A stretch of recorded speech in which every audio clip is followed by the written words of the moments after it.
It's completely coincidental that I took my brother geocaching today.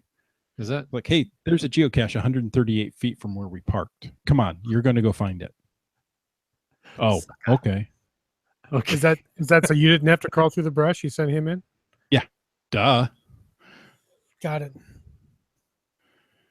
All right. Okay. I think we're ready. We have music. Do you?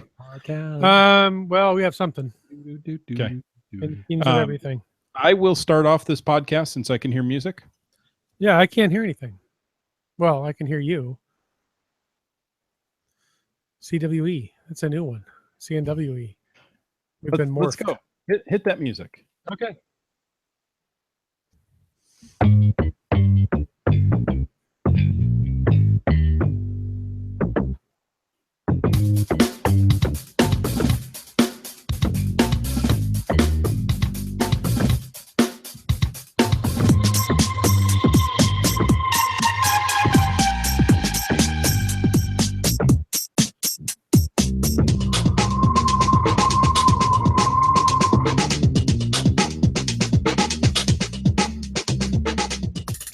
Well, thank you for joining us on a Thursday night, and this is Caching in the Northwest. It's the only podcast dedicated to geocaching in the Great Pacific Northwest. We're going to talk about caches and cachers unique to this little corner of the country. So while you're running away from the bear in the woods, we'll be caching in the Northwest.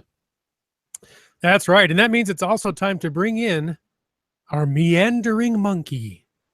Some say he bench presses bison tubes. And others say he runs marathons just to warm up for a weekend of geocaching.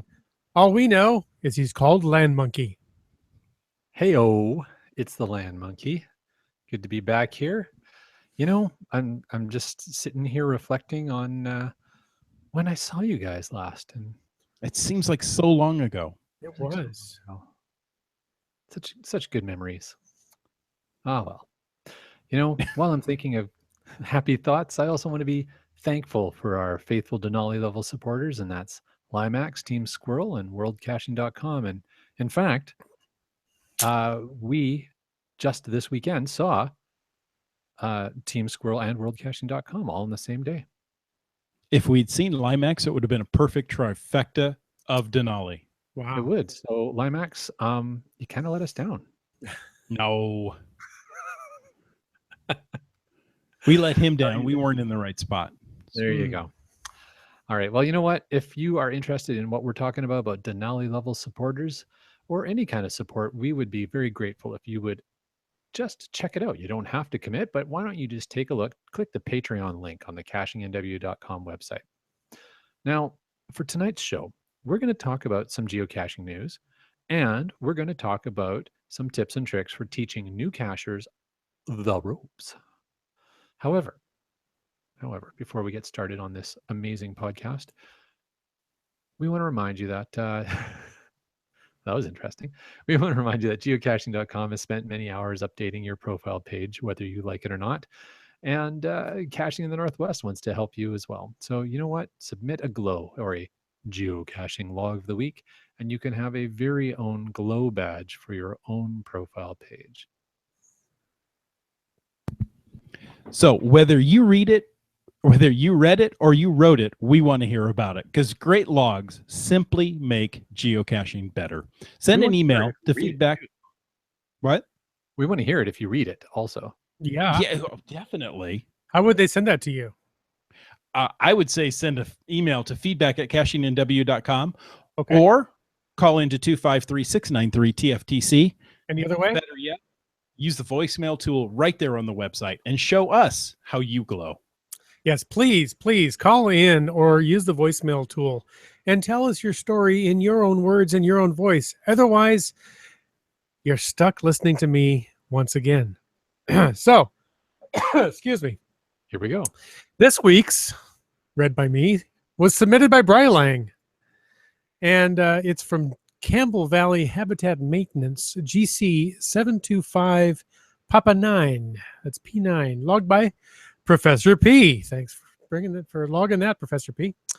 This was a CITO event. You might say a CITO event. You might say a KITO event. You might just call it a cash in, trash out event. But in any case, the log reads, another Professor P not so average geocaching day. The plan for today was to attend this event with some of my first Cloverdale scouts. The event was great, and my scouts enjoyed the day working and caching. Thanks for the opportunity to help out. On my way to the event, I passed a familiar dairy farm, but something was a bit off. A large herd of cows was in an area in the front of the property that does not usually have cows in it. The fact that many of them were jumping up and down like playful goats confirmed to me that something was amiss. Cows are usually pretty docile. I turned around and drove in the long driveway, confirming as I entered that there was no fence between the cows and the main road. Now, I know that cows have some interesting characteristics. One is curiosity. Often, if you approach a fence holding a herd of cows, the cows may stampede towards you. Even more so if you have a dog. As I drove in the driveway, the cows all started to head toward me in the opening to the main road. This was not good. I decided that if they wanted to come to me, I'd better head away from the road. I steadily made my way to the back of the property and around to the house. By then, the cows had lost interest and carried on frolicking in the open field, still near the driveway to the main road. I knocked on the door of the house and told the owners what was going on. The owners, their 2 daughters, and I then looped behind the cows to shoo them back to the barns. That's a fairly common task, and the cows are usually fairly cooperative. Groovy Owl and I did this in the middle of the night on the highway just south of Clinton. That's GCNTWJ, last September. Things were looking good until the owner and his wife noticed that a couple of the cows had fallen into the manure pit, also known as the pit of despair. Now, anyone from the farm areas in South Surrey and Delta is well aware of the aroma created when the farmers spray manure soup on their fields. What they may not be aware of is how this stuff is processed. It sits in huge swimming pool-sized pits as it ferments and breaks down. While it's stewing, a scum a few inches thick forms on the top where eventually weeds, grass, and mushrooms, etc. start to grow, making the whole pool look like a nice flat field. These pits are by no means small because a huge dairy farm has lots of manure to stockpile until spreading season. Each of the 4 or 5 pits are about 10 meters by 20 meters and more than 2 meters deep. Needless to say, the cows were not aware of the pits, and as it turned out, about 7 or 8 walked right into them. Some of the cows managed to keep the tops of their backs up, but most could barely keep the fronts of their faces visible. One had only her nostrils visible. We had to prioritize and decided it was most important that no more cows get into the pits. That meant we had to leave the ones in the pit until the others were rounded up and secured. This was a tough decision. We rounded up the nearby ones and left the ones farther out in the fields for the time being. The owner then got a huge front-end loader and attached an extendable beam to it with a chain on the end. Starting with the ones near the edge, we, one by one, looped the chain around their necks and yarded them out. The ones out in the middle were a bit tougher. The owner climbed onto the end of the beam in a bear hug fashion as he was hoisted out over the pit. He then reached down and hooked onto the cows. After rescuing the last one, we rounded up the remaining stragglers and took a breather. During this ordeal, I learned another thing about cows. A Professor P's point to ponder, if I may. Did you know that, very similar to dogs, cows also like to have a good shake after getting wet and smelly? Yep, we all get showers. Ooh. And I think all of us could say, yeah. You know, Professor P is Tracy of World Caching's husband. And we just met him this weekend. Well, Wits End and I. Yeah. I think the monkey's known him for years. And Tracy started telling the story. I said, oh, yes, I know this story. And then I realized, I don't think we've shared it. I think, you know, it starts off and you're like, well, what's going to happen? I have to read the rest of this. And I think I've read it a time or two just because, well, hilarity ensues anytime there's a large pit of poo involved, right? but yeah. As long as I'm not in that pit of poo. Yeah. Well, I have to say, I wasn't really paying attention by the end of there because I started trying to Google to see if I could find an image of a cow as Mr. T when we were talking about cows with chains around them. It's just that was the image that I was came into my thinking mind. you're pitying the fool. Well, pity the exactly, moo. right? I Yeah. pity the moo. That's Pity a the good moo. one. So it's just like it just all feeds on itself. So kind of Wow. I got Google Not Trends. like the manure feeds the fields Mm. No, and the food that we Sort of tend to different. eat. But that is a good glow. I mean, you want to talk about a glow. Really had very little to do with the event. Had a whole lot Yeah. to do with the event going on the A way lot to about the event. a lot about cows. And now I want a milkshake and a cheeseburger. Mm. That was cows in. Well, I don't know if I can say the other word out. Cows in dung. Ooh. Go Google the cows with guns song when you get time. Okay. Sorry, it's the what is it? The 6th of July, and there's still firecrackers going off in the neighborhood. Of Yeah. course there are. I don't know if you can hear it. Okay, so Sorry. start to dodge. They're evading the house. Hey, if there's a milestone cache that you're celebrating, why not call it into 253-693-TFTC and share it with the entire Northwest community? You know what? I forget to mention? There's a great little voicemail tool right there on the website. I probably did. I forgot to mention. Use it, people. It's cool. It's fun. It's easy. Use it. And we like, hearing things in your voice because we hear our voice all the time. We're all And- sick to death of Wits End. I didn't think that. I was thinking more. I did. The Northwest guy. I don't know. I love my voice. So Let's I see. Team talked Finn for a says we just got our 50th FTF a couple of hours ago. Woohoo! Wow. congrats. Team You should Finn, have sent some audio in. Yeah, that's call right. that in. Absolutely. Yeah. It's You not can too call late. into 253-693-TFTC or use the voicemail tool on the website. We will play that next week. We will. But we Yes. can't play it if you don't send it in. Absolutely. It's hard to play if you don't send it in. I mean, we could just make stuff up. Well, yeah, And we're really good at that. I'm good at that. Well. Hey, Hey, speaking of making stuff up. well, no, I was speaking of playing things. We like to play contests. Oh, we do. In fact, this current contest is ending very soon. We want to know what you're doing or what you did on that special day, Canada Day. Okay. We're going to give away a Canadian themed trackable. First of all, you're going to get 2 entries. It's two entries if you do an iTunes review. If you don't have an iTunes review, that's okay. You can call in. We'll still give you two entries. What's that We phone want to number? know 253-693-TFTC. I can Okay, say that good. in my sleep. And you can enter it in for extra bonus points next time you're at some of those shops with the pads as you check out. Anyway.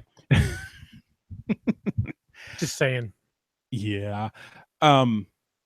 So 2 entries for an iTunes review, 2 entries for a call-in, and or 2 entries for the voicemail tool on the website. That's a type of call-in. And 1 entry for an email. We want to know what you did to earn your Canada Day souvenir. So, Chris of the Northwest, I have a question for you because Yes. Hello, I've been asked a couple of times if somebody doesn't use iTunes and let's say they use Google Play. Mhm. How about a Google Play review? for Let's do a Google Play review. I will find out how to get those together. The iTunes reviews, I have a tool that goes out and scans those and brings them into me. I will figure out. Sorry. I got distracted by shiny things in the chat. I will figure out Google Play reviews. You can do Stitcher reviews. I don't care. Let us know. Now I'm curious about Team Finn's inside joke about the phone number. 253-693-TFTC has become an inside joke at our house, and I don't know why, says Team Finn. Why don't you call 253-693-TFTC and ask? Yeah. Maybe the answer is waiting for you on I the was other going to say, call that phone number and tell us the story of the inside joke. Ooh, even better. me like. All right. Okay, so that answers my question about Google Play reviews. Thank you very much, Chris. You're welcome very much, Lan. Oh, you want me to call you Chris of the Northwest for the entire I don't know. I podcast? 'Cause just we came can up do with that. that. Like I said, I'm really not ashamed of the sound of my own voice, so I can just talk. All right. Hey, speaking of contests, we also have two contests going on in the month of July. So the contest Chris in the Northwest just told you about will go on and continue for the month of July. We are firing up a second contest to go on in parallel month of July. That's right. You could actually get entered into two contests during the month of July if you so desire. So all the more stuff to win. Well, worldcaching.com is supporting us by providing another prize for you guys to win. So in a way, supporting you and your geocaching addiction, or at least your trackable addiction. It's going to be a pirate-themed giveaway. Arr. We'll have details on the next podcast of what that looks like. But what do people need to do, Chris of the Northwest, if they want to win a pirate-themed prize in the month of July? Well, send us in the booty, of course. Oh, no. That's different. No, we're looking for emails of what you're doing for your Merry Hyde events. Okay. Oh. So tell us all about your geocaching planning and activities going on in the month of July and how you're planning to earn those multiple souvenirs coming out. Mm-hmm. Very cool. Exactly. So we're starting off with Merry Hyde events and then moving on to, I don't think, has much of it been planned yet or released more than the event? No, they've only told about the first souvenir, and that's going to be a 10-day event. Okay. They plan. I think they'll do like they did the last go round, and they'll sort of announce it as soon as the first one's upon you. Then they announce the second one, and so forth, and such. All right. So that's all that's going on there. Hey, we've got some news here to get to. So Wet Coaster shared via email a story from the National Post here in Canada. A man frees himself from bear after attack while geocaching northwest of Calgary.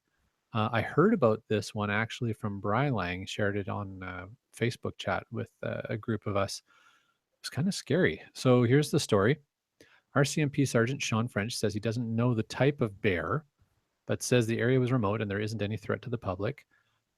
In Calgary, a man who police say was geocaching outside of Calgary and Alberta is being treated for injuries after being attacked by a bear. RCMP say the man was in the Herald Creek area northwest of Calgary on Sunday when he encountered the Bruin. It charged him and tried to drag him to the bush, but he was able to free himself and drove to a store where he met park rangers and got assistance.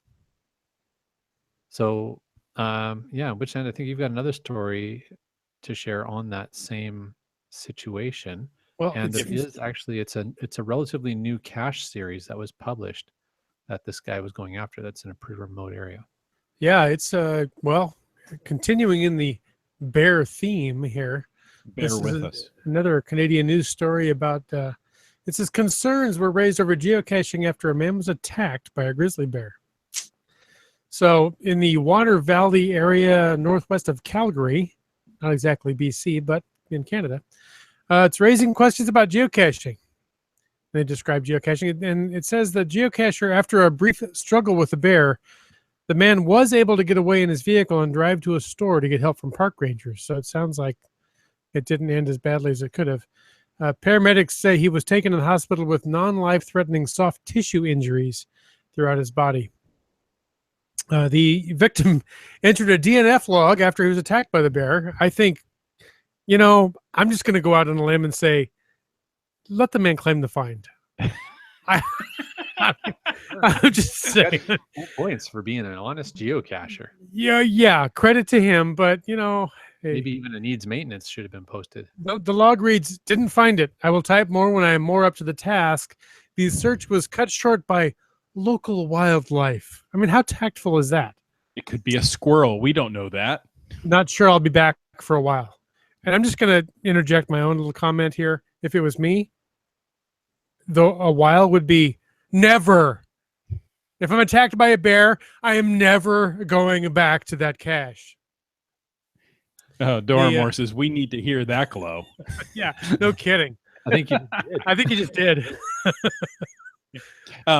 He's an understated man, apparently. Apparently, yeah. The news story says that bear attacks are extremely rare, but when they happen, it's usually a defensive attack when someone is alone or in a small group, not making a lot of noise. So, you're going to go after that cache? Take a lot of geocacher friends with you, preferably ones that run slower than you do. Just saying. He says, I've been trying so hard to get the message out about traveling in groups, carrying bear spray, and that's still obviously a lot of work to do to get people to understand that will really reduce your chance of getting hurt. They say wear little bells on your shoes and your clothing to make noise.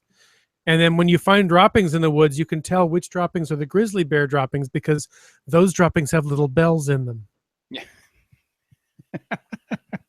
It says you sometimes see a bear drag a person off into the bushes in cases where they've decided the person is a food source. So they're going to food cache them. That's not what we're talking about by caching in the Northwest. This sounds much like what I'd consider a close-range defensive encounter where a person surprised the bear knocked them down, made sure they're no longer a threat. Have you seen me? I am no threat to a bear. And then ran away. That's most likely what occurred here. It's probably not a predatory case. And I'm going to say I'm not going to take the risk. So don't run from bears despite your human instinct. If you do surprise a bear at close range, if it has cubs or a food source, it starts to show a lot of aggression like puffing and salivating. Maybe jaw popping, huffing, and puffing, making lots of noise at you. It's a sign you need to back away and give the bear some space. Yes, give the bear some space. I'm personally recommending 500,000 or 600,000 kilometers from the bear. Maybe not that much, but I think that we still don't know how far a kilometer is. So no, I think that translates to about 3 miles. Okay. If the bear does come toward you, you want to spray it with bear spray. And if you don't have bear spray, you want to drop to the ground to protect your body, protect your neck. Don't make any noise. That's the hard part for me because I'm going to be squealing like a little girl. Wait until the bear attack ends before you get up and try to get out of the situation. So Doramore's comment says, adrenaline can do amazing things. I thought my caching buddy was slower than me. Turns out she's not when bears are around. Who knew? So I don't mean to laugh, but some of this is fun. Wait until the bear attack is over. Yeah. That's a tough thing to wait out. I just have this vision of myself like the cartoons with, feet going 100 miles an hour, but me not actually moving anywhere. Like, the coyote running out in the canyon off the cliff. Exactly. And not, And gravity doesn't take effect until he looks down. Yeah. Those rules are in cartoons and don't apply to bears. That's my tip for the night. There you go. So with this, I'm never returning to Canada again. Something. The last time you went to Canada prior to this trip, you encountered a bear, as I recall. Yes, exactly. I've been in Canada and encountered a bear. It took me 25 years to come back. And this trip, any bears? No. See? Monkeys. Well, that's different. No bears. Lots of monkeys. I think I found Bigfoot too. But anyway. So anyway, I made a lot of fun in that article, but it's no joke to be safe in the backcountry and be aware of your surroundings and do make lots of noise and don't surprise bears and all the safety tips that you've heard. They're really important. We want you to cache safely, cache often, and cache many more times after this trip. Mm-hmm. There you go. So the thing about that particular geocache series and any geocaching in the backwoods like that is really some of the common sense stuff that they were saying. So carry bear spray. Yeah. Just if you know you're going in the backwoods, it's bear country, carry bear spray. Yeah. If you can avoid it at any way, don't go by yourself. Just the fact that two people are walking down the trail together, talking to each other, is going to make enough noise that generally you're not going to encounter a bear because they're going to hear you long before you can get anywhere near them and they're going to move along. They really don't want to encounter you as much as you don't want to encounter them. Yeah. So, Dora Moore adds in the chat room, I read a bear-aware webpage. It said, if you are certain the bear is feeding on you, fight back. Yeah, I think I am. Yeah. You can tell that if they tie a napkin around their neck first. But yeah, Okay. if they kneel and say grace. That's how If they start sharpening knives. Yeah. Nom nom nom. All right. Hey, I hesitate to mention this next topic now. Yeah. What's that? Yeah. July 29th, we're doing a hike to Monte Cristo. Ooh, Out in the middle of nowhere, a ghost town. Come along. What could go wrong? Are there bears? I don't know. Well, But we're not going alone. We're not going alone. We're not going alone. No. And we will make a lot of noise. Oh, yeah. And we'll be sure to not to bring Dora Moore's fast-running friend. All right. Yeah, looking forward to that. So that's coming up fast, July 29th, end of this month. That's this month, yeah. Right? Wino Seattle says he's registered. Nice. Excellent. Head on over to cashingnw.com/GCBC. Yes, GCBC is the new GCD of 2017. And we're done the podcast. Hey, I have a question for you, Chris of the Northwest. If somebody had already registered when we had the original date for the hike that we rescheduled, do they have to go back in and register again for the new date? Nada. I still have that information. So if you've already registered on the previous date, you don't need to go back in and register again. Nice. We're just wanting to keep everybody safe. So we're looking for some emergency contact information should something happen. Right. We don't expect it to, but you know what? We're going to be responsible. So if you had registered on the first date, you can't make it on the new date. You don't need to somehow tell us that you won't be there. Right. Okay. We'll contact your emergency people if you don't show up. And there was discussion about a pre-hike breakfast meet and greet. Is that still going to happen? That's still going to happen. Yes. Okay. I'm a big fan of breakfast personally, so that's good.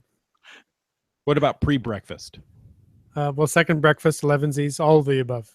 Okay. Nice. All right. Okay. More news. We did talk about this in the last couple of podcasts, but I just want to remind everybody that Mountain Warehouse does have their Trackable Contest going on. So get out to your local Mountain Warehouse retail outlet and pick up your TB. They may be gone, so you better check. I know they're getting low. They were short supply when we were there, yeah. They didn't get many to begin with. No, they cut it close, that's for sure. But if you have picked up that TB, or if you're planning to pick up that TB, remember the hashtags you need to use when you post your photos of Merrill Sheep, Moose Willis, or Jimmy Talon Trackable is hashtag, as Chris in the Northwest, thank you very much, hashtag MWGeoTrail, hashtag contest, and you can be entered to win between June 13th and September 13th amazing prizes, including 2 flights anywhere in the world, a family day out, or 100 pounds worth of Mountain Warehouse goodies. Nice. Ooh. And that's 100 pounds as far as money, not weight? Yeah, currency. Currency. 100 pounds of British currency. And we're assuming those 2 flights are round trip. Yes. That is Isn't awesome. 2 flights round trip kind of getting the family out? It is. So just, look at all the different cool things you can win. Oh, I know. Broncos fan for life says they got one on Sunday. And Dora Nice. Moore says Mountain Warehouse Guilford has none left. There you go. I think what other store do we know that they had none left? We cleaned out Tsawwassen? one store. Tsawwassen Mills? Tsawwassen Mills, that's right. Tsawwassen Mills. Tsawwassen. And Langley was almost out by the time. Mhm. Tsawwassen Mills has a good food court too, by the way. There you go. In case you need to stop. While you're caching in the Northwest. That's right. Get out and get caching in the Northwest. All right. Well, that's a fun contest and lots of fun news. Heavily bear-related news. We This barely evening. got through it. Yes. But, why don't we shift gears a bit and move on to caching with noobs as the topic of the night? Is that true? That's exactly right. What's the correct term? Are they noobs, newbies, novices? I think novices or probably- introductory cachers is probably the politically correct term, but noobs Probably is more Caching polite. individuals. Maybe we could make up an N magnet and put it in the back of their car. Oh, there you go. that wouldn't be confusing at all. No, not at all. It could stand for another N word that I don't remember. New Never driver. mind. That's it. NDP. I thought they were all political. Ah. Narcoleptic. That's what I was thinking. Oh, no. Driver. It's a good thing to put a magnet in the back of your car if you're a narcoleptic driver. So what do we? License. You just have to put an N on the back of your car. That's all right. And then you're safe. Yeah. Okay, so let's just say novices. And in the chat room, somebody says they're not yet addicted. Nice. I like that. GeoNav pros. So that's an NYA, not yet addicted. Not yet addicted. You know, Okay, what should they do?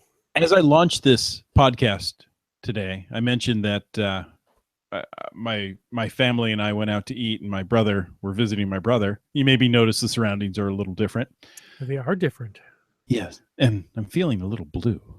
Hmm. Anyway, Do.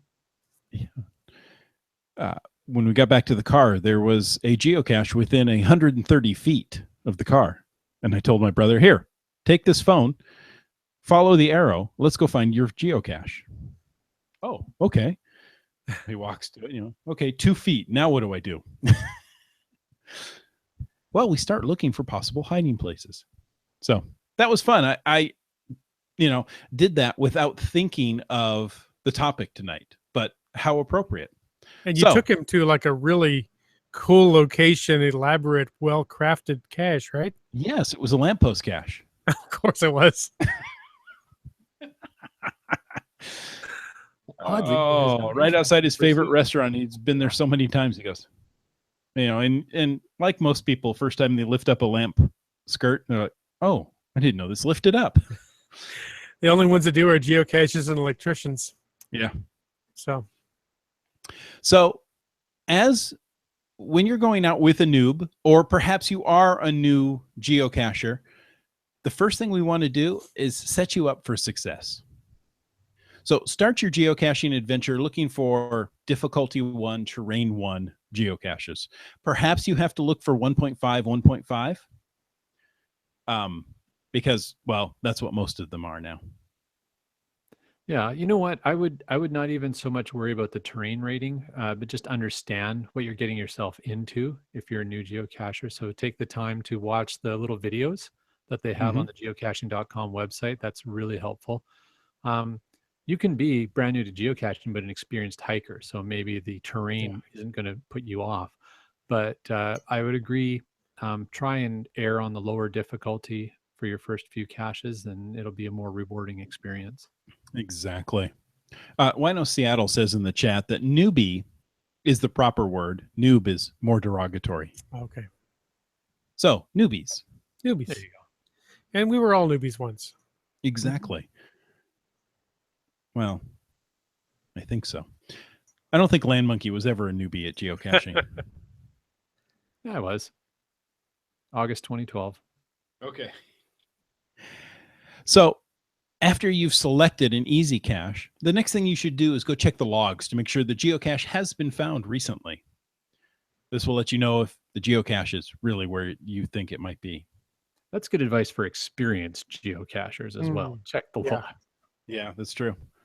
And I did that when I was finding this geocache with my brother. I was like, I look and there's one DNF on the five little pips telling you it's all green, one red. Oh, I better look. Okay, they just didn't do it. Okay. Too many people about. Next, look at the size. You should be looking for a regular or larger geocache that has at least a few favorite points if you can. The regular, it's a bigger container and easier to find. Yeah. First time out, finding a nano cache is not fun. So there was a newbie at work, and she'd gone out on the weekend, and she goes, "Do you know about geocaching?" I said, "Yeah, I've heard about it." And she says, well, we found this one. We couldn't find this one. And I looked at it. So I went out the next weekend and took a picture of it. It was a nano under a park bench. Found it, took a picture and showed her the next week. And she goes, how did you find that tiny thing? Yeah. Well, you start looking. I remember the first time we ever found one together. It was like, holy cow, what the heck is that? Didn't know they made containers that small. Exactly. All right. Let's see.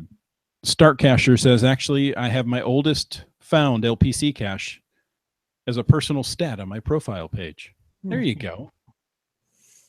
Very nice. B Pendragon says, I would argue that even experienced hikers should at least stay under 3 terrain for the first few.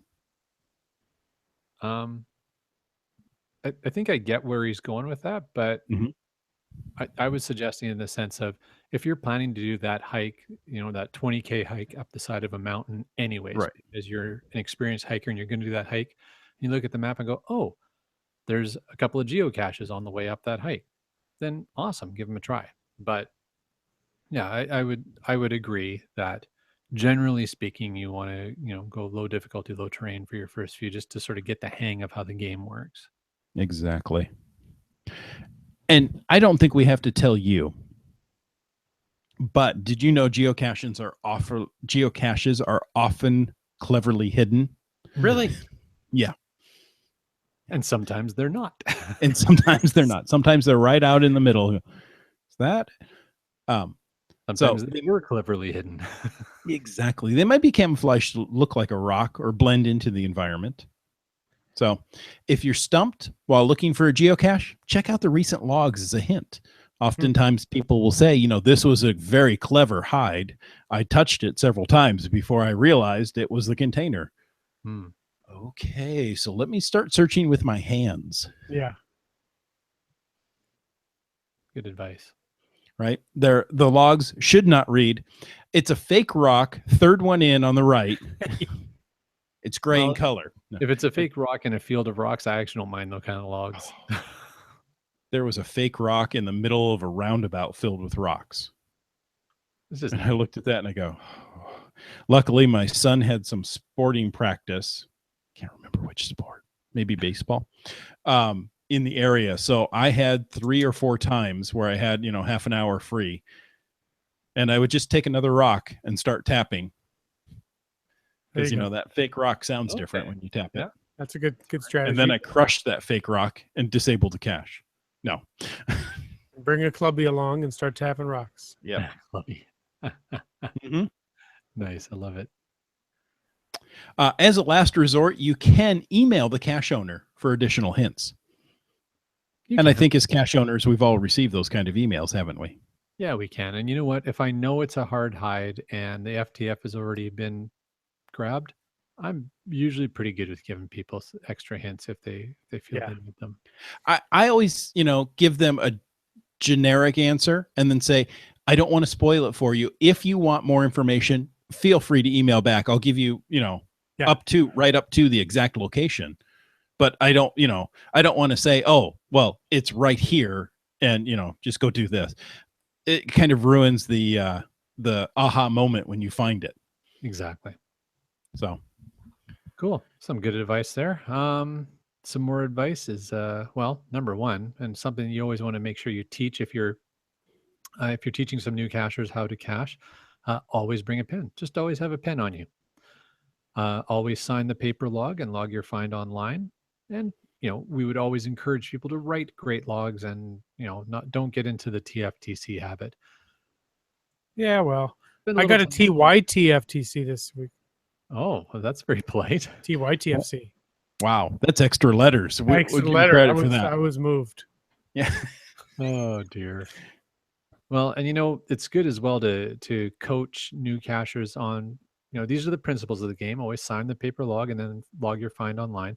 But let them know, sometimes you're going to come to a cache and either the paper log will be missing or so irreparably damaged by weather and such that it's really unsignable.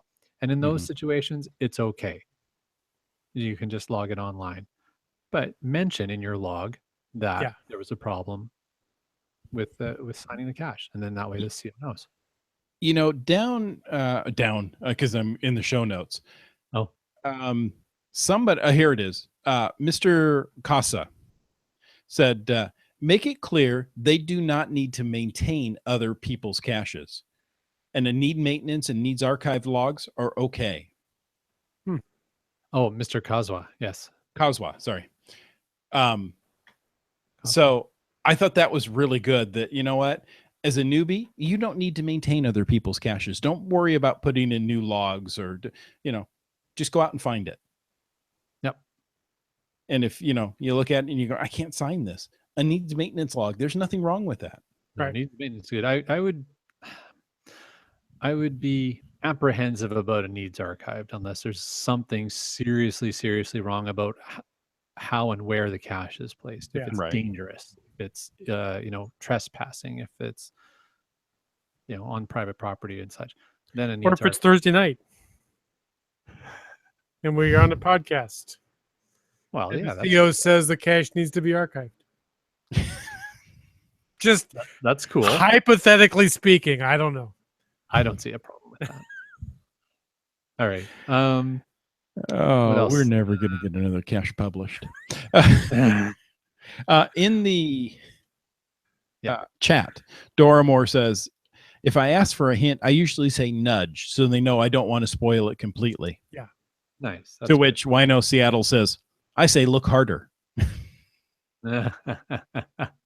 Nice. Well, I mean, that could technically be a hint, I suppose. Mhm. It all depends on your perspective. I think the other thing I do is when somebody emails me or messages me on the online messaging asking for a hint, I also look at the number of fines they have. Mhm.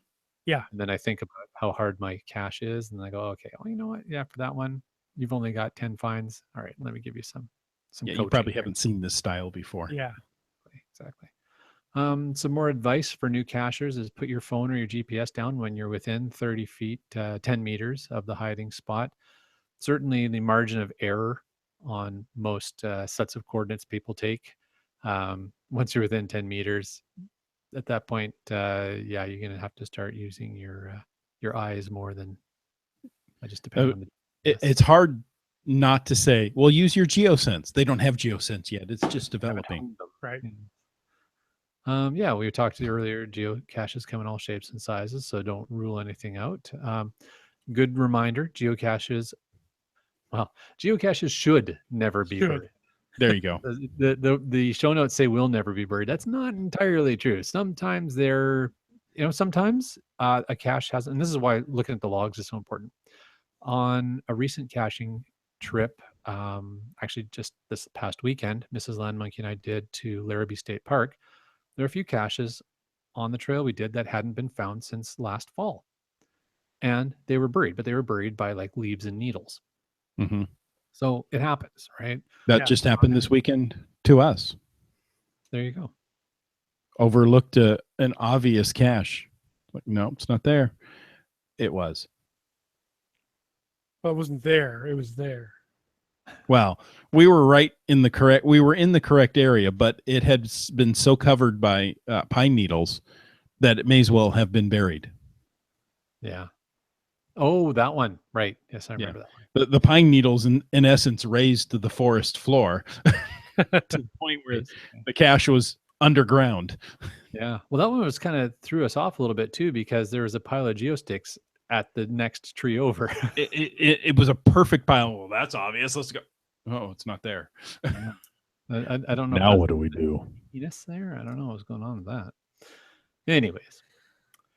So what else do we have? Stealth. If you're looking for a geocache, try and practice stealth so that the muggles or non-caching individuals don't, or pre-cachers, don't find what it is that you're looking for once you leave. They go, oh, this is interesting. What do they do? And then sort of take it for themselves or anything like that. So yeah. And you know what? Sometimes it can be kind of fun to be stealthy. It's like the spy part of the game. So Yeah. Exactly. And it's not that, a muggle or a non-caching individual purposely is going to take the cache and, remove it, but they may think, oh, they just hid something here. I want to go see it. And, not realize that it's part of a game. So exactly. Wits End, what do we know about swag? Yeah. Well, stuff we all got. Swag is, I thought it was some wet, awful garbage. that's what it is. Thanks, dear geocache guy. I've found a lot of that now that I come to anyway. Swag in geocaching parlance is more trade items, trinkets, items you find in the cache that aren't the logbook, the pencil, or trackable items like that. And, it's perfectly acceptable to take them. Not all of them. Don't be greedy. But the traditional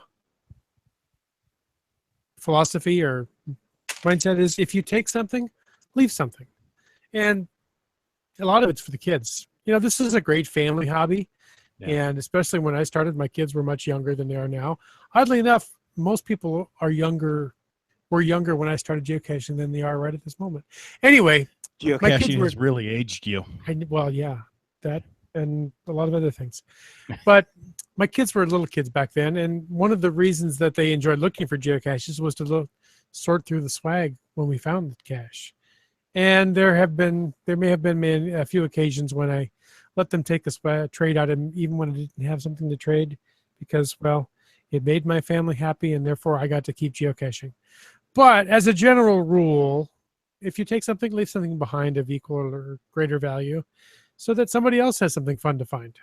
Yeah. Now, I mentioned trackables. If you're a newbie, maybe you don't know about trackables. There are certain items in there that have numbers on them. Often they're little tags like this. If you're looking on the audio podcast, this looks really great through your speaker. It says travel bug on it. And there's a code number on it that if you go to geocaching.com's website, you can enter that number and find out where this item has been and maybe where it wants to go. And you can take it, but then you're expected to put it into another geocache somewhere else and travel. Hence the term travel bug is a common name for a trackable. And you can track their location online. Not like my GeoCoin, which went to Germany, bounced around, and was never to be seen again. So Wits End, for those who are listening to the podcast, if you are listening to this podcast and you're new to geocaching and you don't know what the travel bug symbol looks like, it's basically a scarab beetle outline that looks like a barcode. Yeah.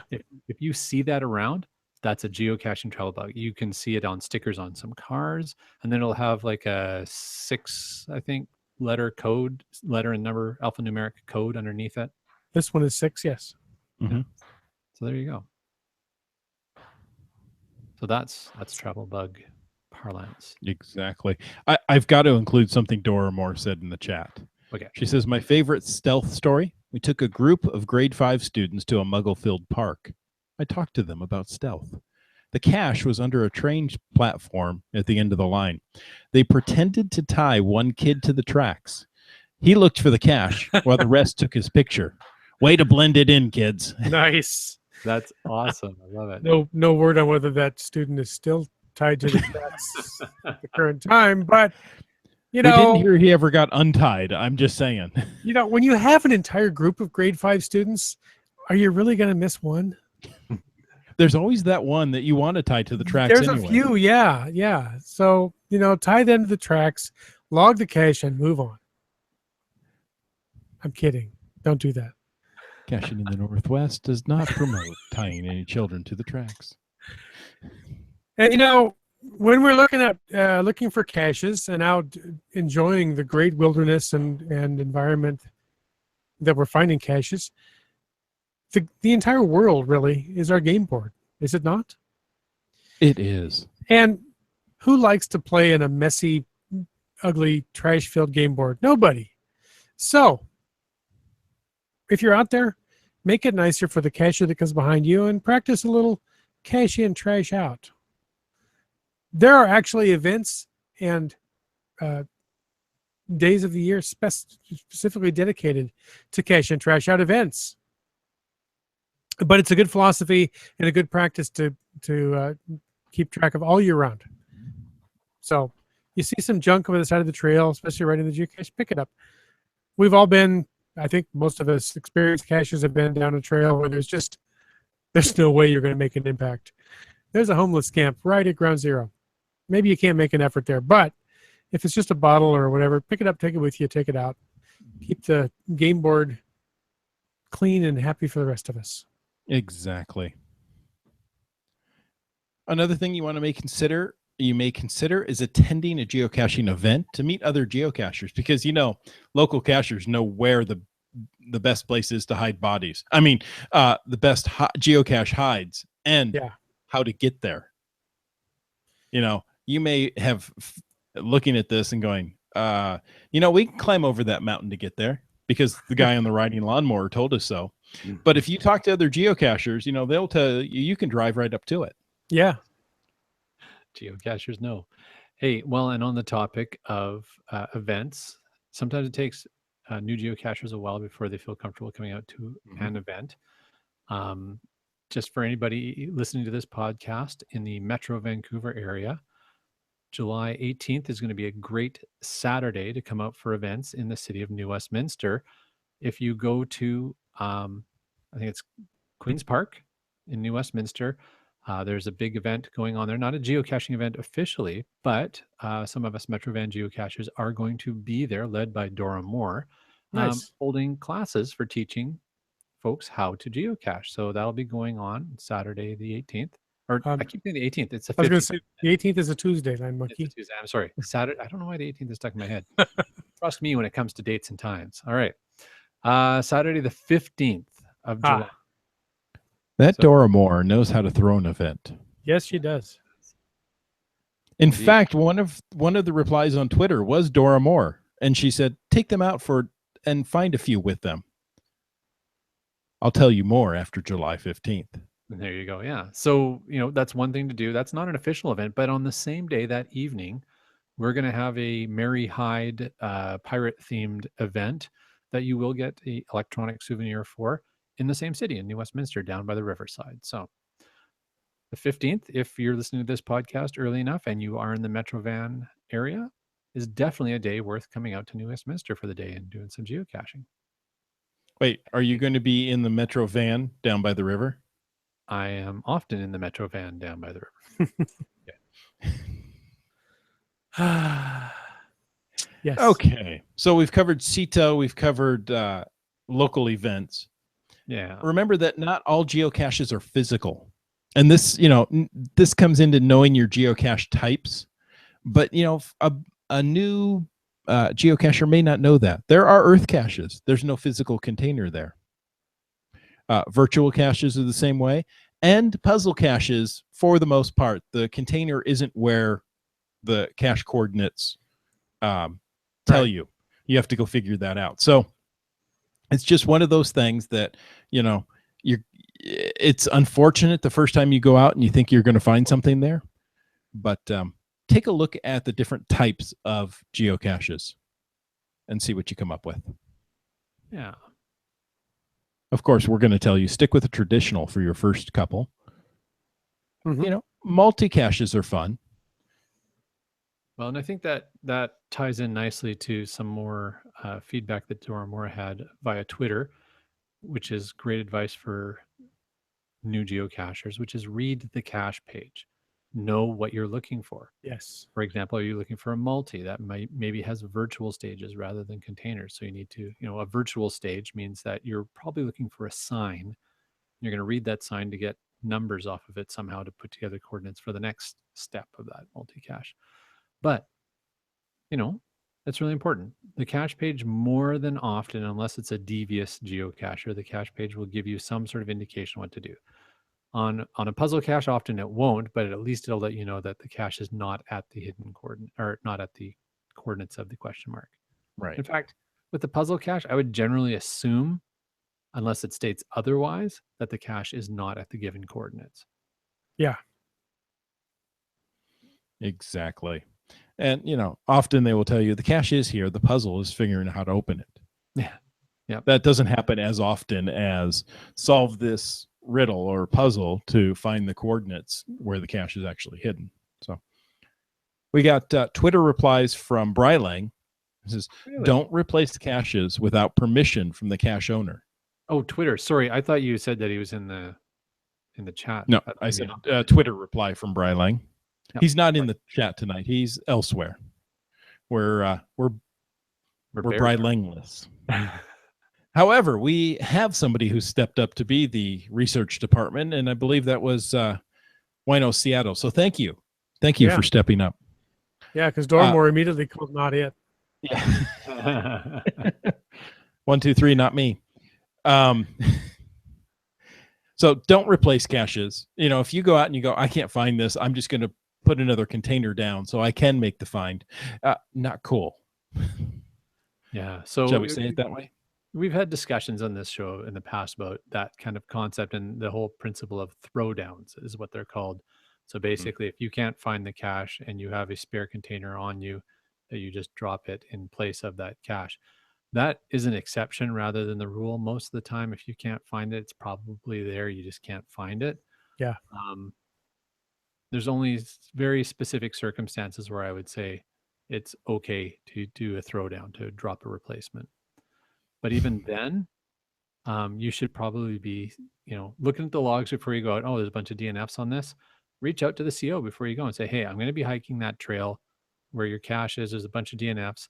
I'll have a look for it, but if I can't find it, do you mind if I drop a replacement? Mm-hmm. Most of the time, the CO will probably be fine with it. Sometimes they might not. But, Bryling has a really good point, and that's just ask. Yeah, we don't want to see throw down. We don't want to see throw up. No throwing on the trail at all. How about fleeing? There's no throwing. Another great hint from Bryling before we get off of his Twitter here is don't rehide it in a better spot. Oftentimes, you come across the cache and go, well, I was looking and I found this spot. It's much better than where it's actually hidden. I'm going to move it there. Don't do that unless, by chance, and I found this several times where the cache is sitting out on the open ground. And I said, here, I'm going to rehide it. I'm going to hide it where I think it is, or think it should be, and then tell the CO, hey, I found it on the open ground. You can contact me if you want the exact details where I hid it. Or I took a picture, That's cool. So communication, it's a good thing. Yeah, exactly. Yeah, one of Seattle said in the chat room, and then he said, sorry, my cat found a bug on the keyboard. So I was quite entertained by that comment. I thought it was ROT 13 encoded, to be honest with you. I should have tried to translate that. Yeah, Dormore says you can turn that into a puzzle cache. Yeah, I'm doing that with a butt text that I received. Continuing in the Twitter replies, this one from IHAM, who's in the chat room tonight. He says, don't mark needs maintenance just because you DNF'd it. Get several dozen under your belt before attempting a hide. Pay attention to CEP. It's the continuing education program, perhaps, or the congenital erythropoietic porphyria, or the Council on Economic Priorities. I'm not sure which that is, but pay attention to it regardless. And also remember that Dear Geocache Guy is good sarcasm, not a good role model. Oh, that hurts. So just a little. I was going to say, I was taking that advice to heart from Dear Geocache Guy, but I usually trust that guy. Yeah. Right. No, I don't. I don't know what CEP means, and I meant to contact IHAM and ask. So IHAM, give us a little love there in the chat and tell us what CEP stands for. Committee for Environmental Protection, or a cool edit pro. Circular error probability. Of course. CPSR. Oh yes. Okay. Of course. I was thinking it was the celestial ephemeris pole, but I've been educated. Is that a euphemism for something? Depends who you're talking to. Something about Christmas time. Yeah. All right. Oh. Where are we at? Let's see. We see a little farther in here. Wino Seattle says, bring a pen. Yes. Yeah. He also says, no replacing caches. No throwdowns. Acronyms. You should learn your acronyms. Yeah, like CEP. Yeah, exactly. Do you know how long it took us to figure out what tot meant? Oh, yeah. And you were thinking tater? Yeah, I was reading like bring a little kid. Oh, yeah. And often, I mean, now we've geocached long enough, we can see those words. Sometimes they're capitalized, all caps. Sometimes they're not. And I'm like, oh, I don't know what that means. So, Okay, so for anybody out there that's listening that maybe is new, and we welcome you to the podcast and geocaching in general, what is a tot, Len Monkey? A tool of the trade. Very And good. usually that means that you need to have some sort of piece of equipment with you when you go to that cache. More often than not, tweezers. Tweezers. I thought that meant you left a screwdriver in the cache. Could be a magnet. Yeah. Yeah. But there are, I think it's a really good point. There are all kinds of acronyms associated with geocaching. But Chris of the Northwest, I believe Caching in the Northwest has been publishing over the past while on their Facebook page some of these acronyms defined. That's right. That is cache tags. Little definitions of acronyms, and it's something I need to relaunch. That was a fun project, but I got busy. It was helpful for new cachers. Yeah, I think so. I got a lot of positive feedback on that, so I'll be relaunching the cache tags. Very good. Very good. Doramore says Marty the Caveman is my tot. He's 6'4", while I'm 5'1". I bring my son along for a few caches in the same reason. Yeah, there you go. Yeah, and Clubby. And Clubby and Mrs. Line Monkey. Yeah. You can be used for a ladder in an emergency. There you go. GeoNav Pro says a back scratcher is in my toolkit. There you Extendable. Handy. Wino Seattle's tweet. He was really efficient with this tweet. He had a whole lot of information packed in there that we can now sort of expand and explore a little bit. Another one was no Hyde spoils in your log. So if you're going to put sort of a hint, like you were talking about that earlier, Chris, about how you can kind of read into somebody's log to get a sense of, oh, that's how it's hidden. But don't be a spoiler. Exactly. You don't want to take that aha moment, that moment of wonder of like, oh, that was a really good hide. Now I see it. Yeah. Another good point, and I think it sort of wraps up the 128 characters from Wino Seattle. He was naming off some key things to not leave in geocaches. And I think all of us have found at least some of these things in geocaches. He says no lipstick or lip balm, either way. No markers, food, or nail polish as swag trades. And it's really good advice because all that stuff smells interesting to animals. Exactly. And, we can go on, we can expand on this, ad nauseum. Don't use like peanut butter jars as cache containers because you never get that smell out of them. Same with coffee containers. There's certain things that even if you wash and clean and they're very clean, they still have a food smell to them, and animals will find that delicious and not dig up because you shouldn't have buried your cache. Will remove your cache to a better location in order to munch on it for a while. Om nom nom. All right. Well, I have to say, there was a lot of great feedback this week leading up to the show. A lot of it on Twitter. So thank you, everybody who participated. Mr. Kazwa, Wino Seattle, Iham, Brylang, Dora Moore, and everybody else who had participated via Twitter to give us some feedback about this show. It really helps make a good show. Wino Seattle says one more thing in the chat. He says, as per Groundspeak, people of all ages hide and seek caches. So think carefully about before placing an item into the cache. Don't place something that would be inappropriate for a child to find.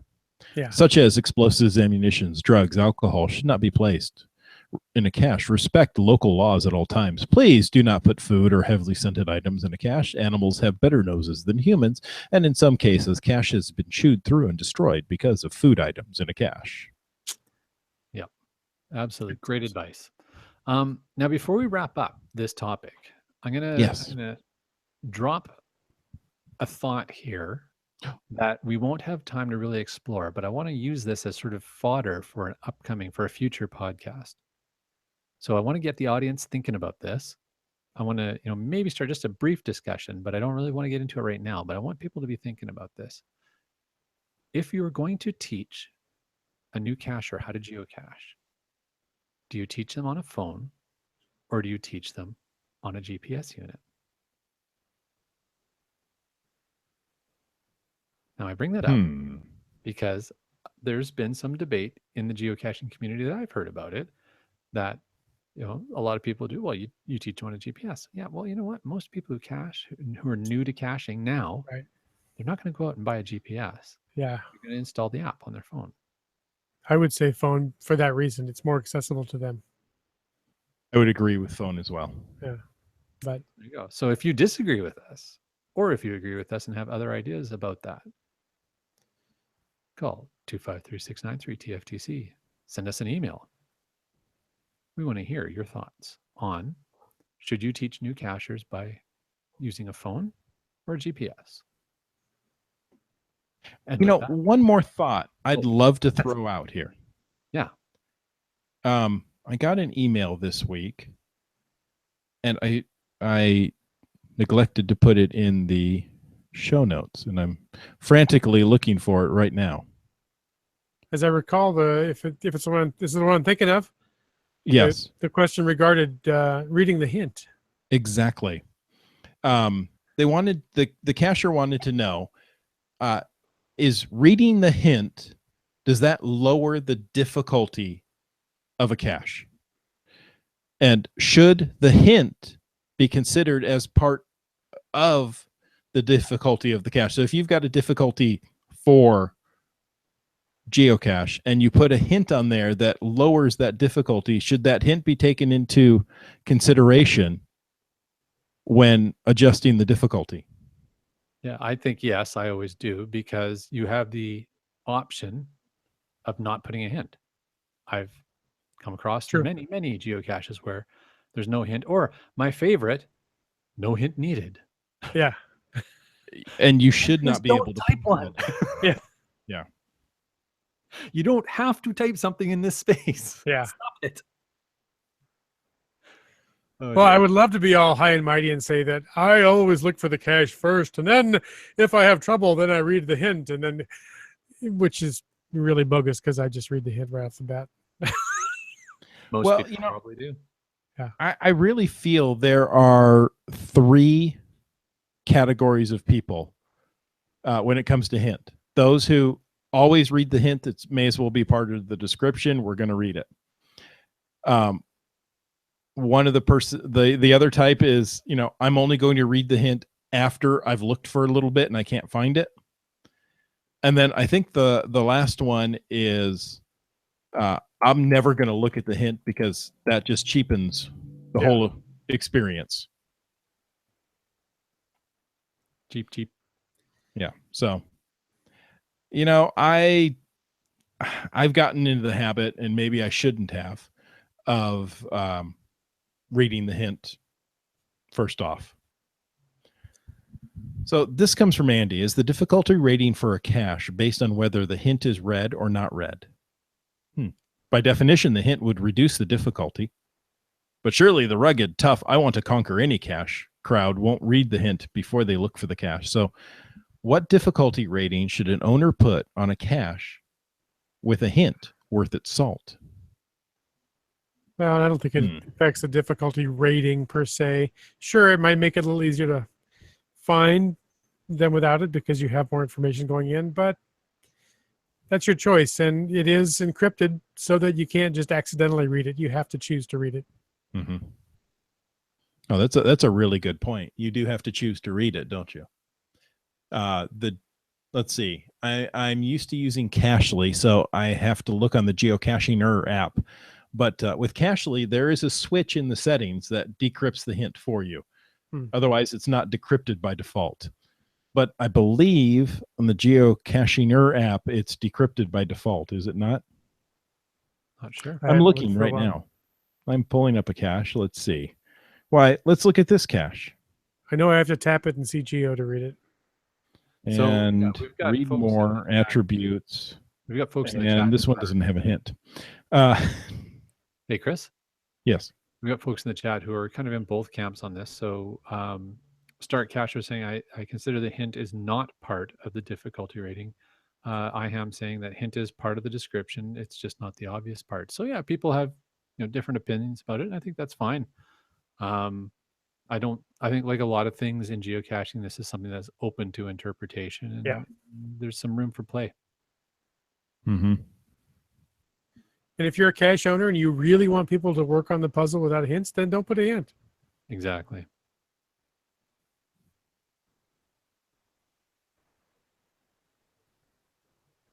Yeah, you don't have to put a hint.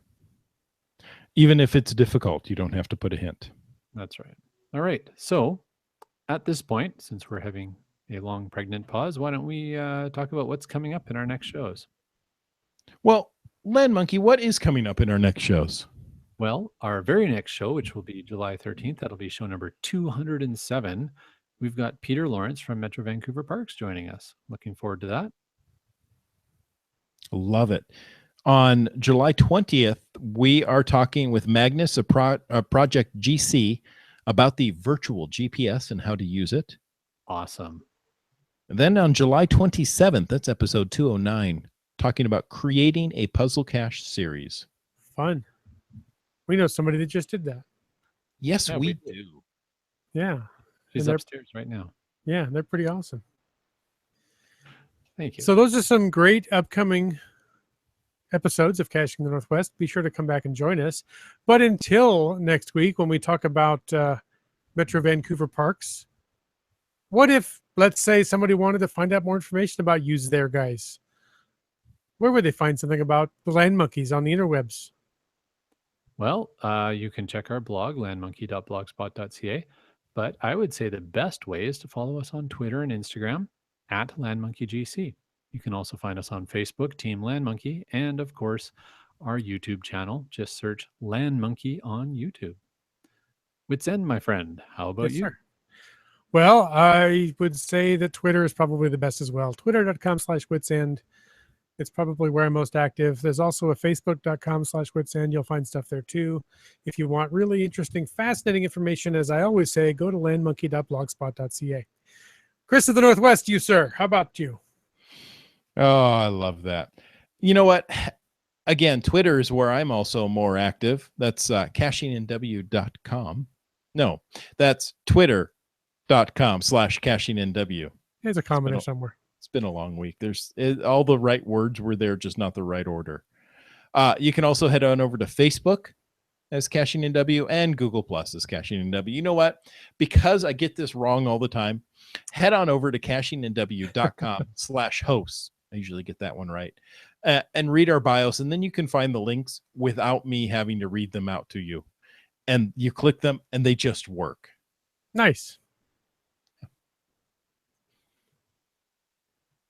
So we want to thank you for taking the time to listen to this episode of Caching in the Northwest. Don't forget that you can be part of the show. As we've said many times, call 253-693-TFTC and leave us a comment, ask a question, or send us an avocado tree any time of the day or night. Of course, you can email us at feedback@cashingnw.com, and your support helps keep the quality shows coming. If you like this show, go ahead and click on that Patreon link on the cashingnw.com website. The show's licensed under Creative Commons Attribution 3.0 license, copyright 2017 by Chris Umfenauer. And folks, we'd like to have you stay tuned for the after show. Yeah, that thing.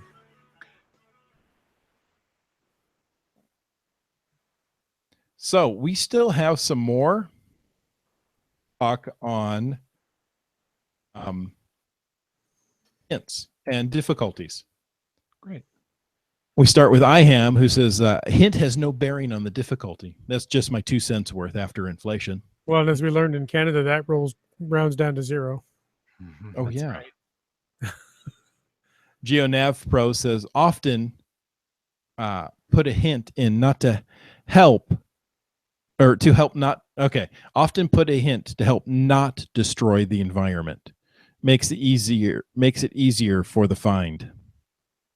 That's interesting. Yes, because you can begin to tromp around quite a bit when you haven't found the cache, and now you're getting angry. Pulling up real sprinkler heads and Mhm. ripping off siding and things like that. Yes, pushing over old women in rockers and who knows what else. Start Casher says, I put a hint as I want the people to find my caches. I feel sorry for any DNFs. I put in as I want the people to find the calf. Yeah, that's a really good point. I mean, that I think for most people who hide caches, they're looking forward to seeing the logs. They're looking Yeah. forward to the hearing that people went out and had a pleasant experience finding their geocache. Yeah, it's one thing to hide a devious puzzle or something that's really, really well camouflaged and is not going to be found very often. But I think most of the caches people hide, they want, like I said, they want to see the logs. They want to know people are having a good time. Exactly. So I agree with all that. Sounds good. All right. In a previous episode, I said that I might slip out a little hint on Mrs. Land Monkey's new geocaching series. So I think you said that? Yeah, I did, and I didn't get in too much trouble. And since the first to find is already gone on this particular puzzle, I'll give a little nudge, as Dora Morris said earlier in the chat. I'm not gonna give too much away, but it's for Wax 6 in a state. That's the puzzle cache. If you're interested in trying that one and you're getting stuck, the hint, the nudge I'll give you is, as you're looking at that puzzle cache, keep the theme of the puzzle cache series in mind. And that's all I'm giving you. But that should be plenty. The theme is like a song, Here's a story of a caching monkey. Is that kind of theme? That's the one. Yeah. Okay. Keep going. Tune in next week for more lyrics of Caching with Land Monkey. Oh, that was funny. Who was caching? Very good. Keeping, we were able to do a couple of those whack caches from the Land Monkeys while we were up this weekend. Now, we did one that was a Where I Go. Very well done. Yes. Oh, And we did another one that was a mob cache. And that was well done. So, well, thanks. I appreciated those. Yeah, we started working on number 2, the phone a friend cache. And, we rooted that one. We just simply ran out of time. We started working on it one day and that's another acronym. Yes, there you go. And didn't get as far as we'd hoped for. And, well, that's where we stopped. There you go. So while we're not saying it's impossible, we're saying we haven't continued back on that. Well, number 2 and number 6 have been solved. Oh. Team Finn says we got the FTF. Oh, love the mob cache. Team Finn got the FTF? Oh, I think you were running out for an FTF earlier in the show. Oh, gotcha. They were running out for another FTF. Well, good for you. Glad you got the FTF. Nice job. Congrats. That's FTF number 51 for you, if that's right. So, you need to call into 253-693-TFTC and tell us about it. All right. Hey, Dora Moore had a hashtag FATAS from earlier. Yes, she did. She asked, is there a new icon on the map for puzzle caches? And yes, there is. The new icon is for solved puzzles. So if you have put a solution, so adjusted coordinates, if you have put in, or what do they call it? Adjusted coordinates, updated coordinates, whatever they call that. Yeah. In a puzzle cache, the icon will change slightly, and it will actually show on your map in the solved location. That's interesting because I just saw it here and I said, yes, they changed, but I have a solved puzzle around me. Well, and that's what I was looking at. It shows up as a little puzzle piece instead of a question mark. Yes. But it's still a blue icon when you still a blue icon. It's a bluey. A I say kablooey. Corrected coordinates, says I am. That's the proper term. Very cool, he says. Yeah, I think that is a cool feature. I like that. Well, I know Seattle also tossed in a FATAS. That's one of those new geocaching acronyms. It's actually just for this show. It's for the after show, FTAS. I've noticed that if you're not a premium member, the new geocaching app will not let you see anything but traditionals, and you won't be able to track TBs. Huh. Hmm. Didn't know about Interesting. Trackable. Yeah, I didn't know about that either, but I guess I'm not shocked because they are really trying to get people to pay the $30 a year. Yeah, exactly. And there's nothing wrong with that. I mean, it's designed as the intro app at that point to get you introduced to geocaching. And of course it's going to show you the simpler ones. Accidentally I've let my membership slip a time or two, and it's amazing what you cannot see after being a premium member, going to the basic member and trying to use the apps. You're like, wow, how does anybody do this? Yeah. You quickly notice, and I need to pay some money. Yeah, it's less than a dime a day, right? Yeah, and if you geocache almost every day, then it's really a good value. Exactly. All right. Well, does that pretty much wrap up the show for tonight? Yes. I want to thank everyone who did not only Twitter replies, but right here in the chat with us this evening. You guys knock it out of the park each and every week. I'm amazed. And I want to say thank you. So you're all winners in my book. Absolutely. And you know what? Go ahead and claim that extra geocache fine. Even if you didn't find it, tell them Chris of the Northwest said it was okay. You good luck with that. You could log Chris of the Northwest Earth Cache with those permissions. Oh yeah. Yes. Just saying. Creative Earth Cache answers too. Oh boy. Land Monkey, you don't agree with my my gifting philosophy? You know what? Don't claim my caches if you haven't found them.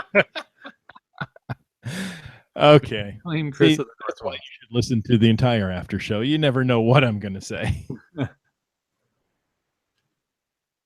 I'll log one of Land Monkey's puzzles. Can I claim the FTF, says Dora Moore? See what you started? Next time you Dora Moore, I don't care. Feel free.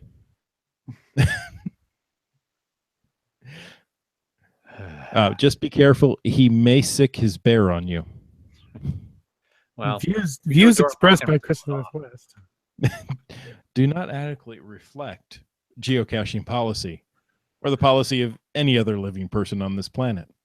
Apparently. All right. Hey, folks. Thanks again. This was a lot of fun. Good night. See you next week.